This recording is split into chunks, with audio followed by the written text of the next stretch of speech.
Thank you. Thank you, my friends. Thank you very much. Thank you. Thank you very much. Thank you. Thank you, my friends, for your support and dedication to our campaign. And thank you, Wisconsin, for bringing us to the point where even a superstitious naval aviator can claim with confidence and humility that I will be our party's nominee for President of the United States. Thank you, Wisconsin.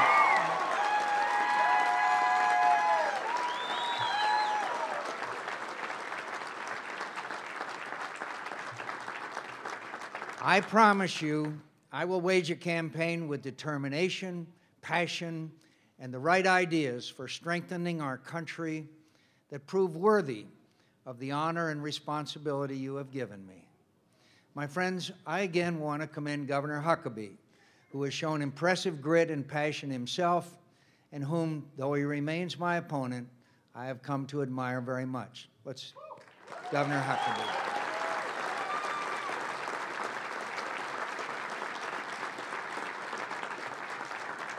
And of course, I want to thank my wife, Cindy,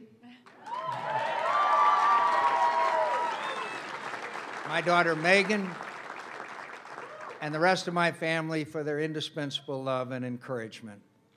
My friends, we've traveled a great distance together already in this campaign and overcome more than a few obstacles.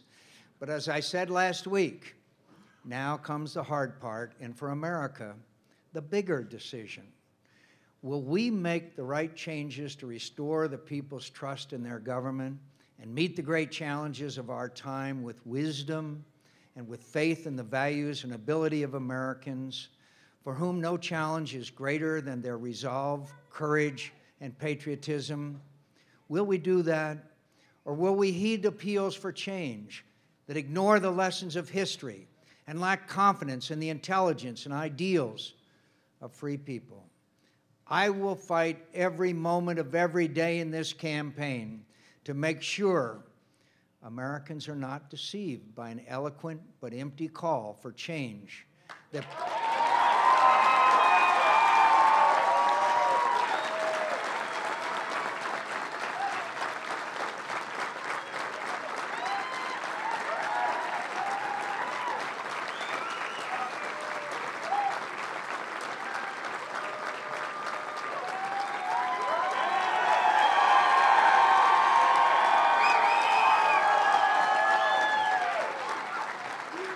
no more than an eloquent but empty call for change that promises no more than a holiday from history and a return to the false promises and failed policies of a tired philosophy that trusts in government more than the people. Our purpose is to keep this blessed country free, safe, prosperous, and proud.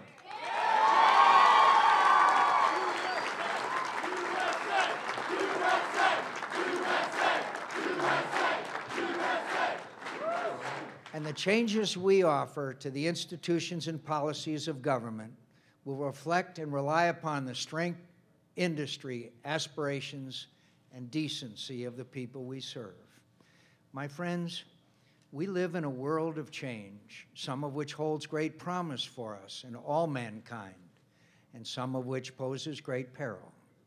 Today, political change in Pakistan is occurring that might affect our relationship with a nuclear-armed nation that is indispensable to our success in combating al-Qaeda in Afghanistan and elsewhere.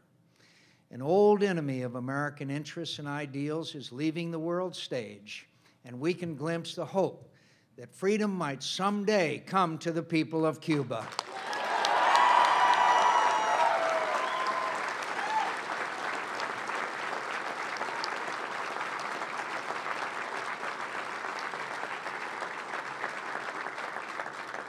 A self-important bully in Venezuela threatens to cut off oil shipments to our country at a time of skyrocketing gas prices. Each event poses a challenge and an opportunity. Will the next president have the experience, the judgment experience informs and the strength of purpose to respond to each of these developments in ways that strengthen our security and advance the global progress of our ideals, or we will risk the confused leadership of an inexperienced candidate who once suggested bombing our ally, Pakistan, and suggested sitting down without preconditions or clear purpose with enemies who support terrorists and are intent on destabilizing the world by acquiring nuclear weapons. I think you know the answer to that question.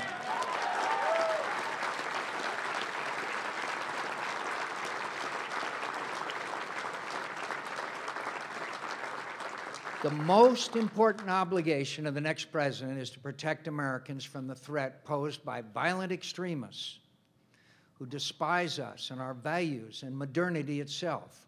They are moral monsters, but they are also a disciplined, dedicated movement driven by an apocalyptic zeal which celebrates murder, has access to science, technology, and mass communications, and is determined to acquire and use weapons against us of mass destruction. The institutions and doctrines we relied on in the Cold War are no longer adequate to protect us in a struggle where suicide bombers might obtain the world's most terrifying weapons. If we are to succeed, we must rethink and rebuild the structure and mission of our military, the capabilities of our intelligence and law enforcement agencies, the purposes of our alliances, the reach and scope of our democracy, the capacity of all branches of government to defend us. My friends, we need to marshal all elements of American power, our military, economy, investment, trade and technology, and our moral credibility to win the war against Islamic extremists and help the majority of Muslims who believe in progress and peace win the struggle for the soul of Islam.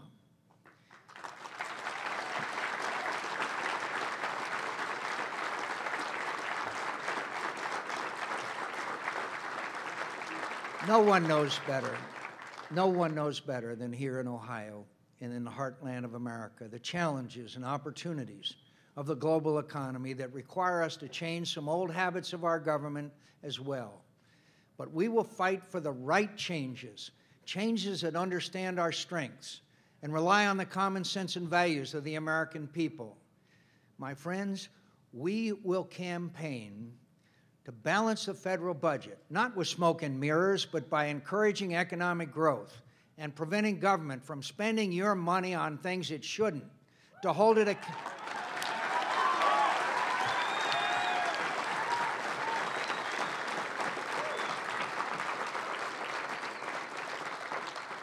accountable for the money it does spend on services that only government can provide in ways that don't fail and embarrass you. To save Social Security and Medicare on our watch, without the tricks, lies, and posturing that have failed us for too long while the problems become harder to solve. To make our tax code simpler, fairer, flatter, more pro-growth and more pro-jobs.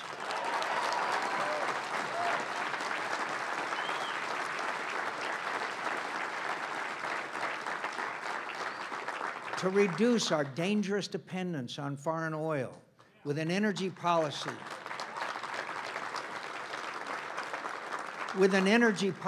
that encourages American industry and technology to make our country safer, cleaner, and more prosperous by leading the world in the use, development, and discovery of alternate sources of energy.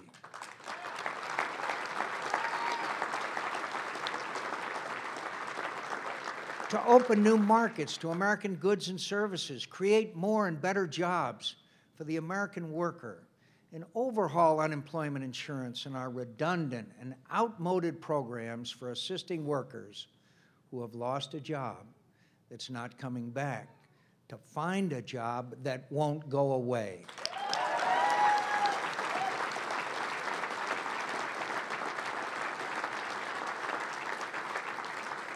To help Americans without health insurance acquire it without bankrupting the country and ruining the quality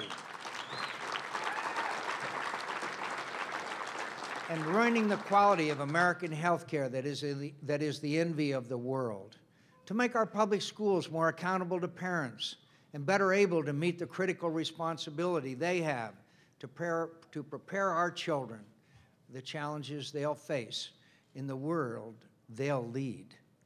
My friends, I'm not the youngest candidate, but I am the most experienced.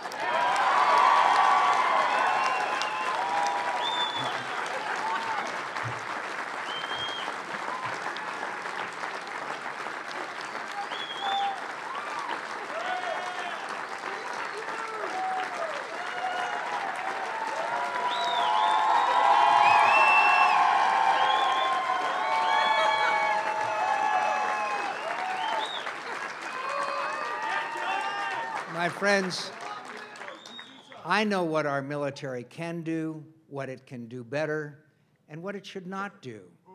I know how Congress works and how to make it work for the country, and not just for the re-election of its members. I know how the world works. I know the good and the evil in it.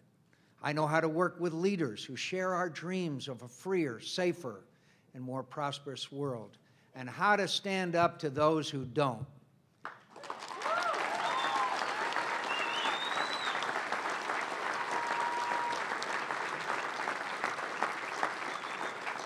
And my friends, I know who I am and what I want to do.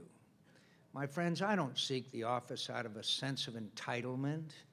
I owe America more than she has ever owed me. My friends,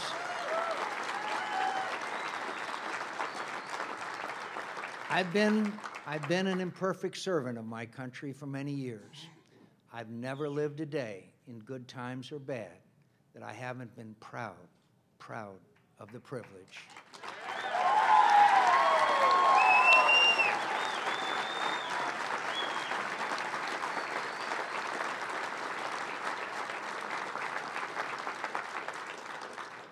Don't tell me what we can't do. Don't tell me we can't make our country stronger and the world safe. We can, we must, and when I'm president, we will. Thank you, and God bless you, and God bless America. Thank you very much. Thank you for being here. Thank you.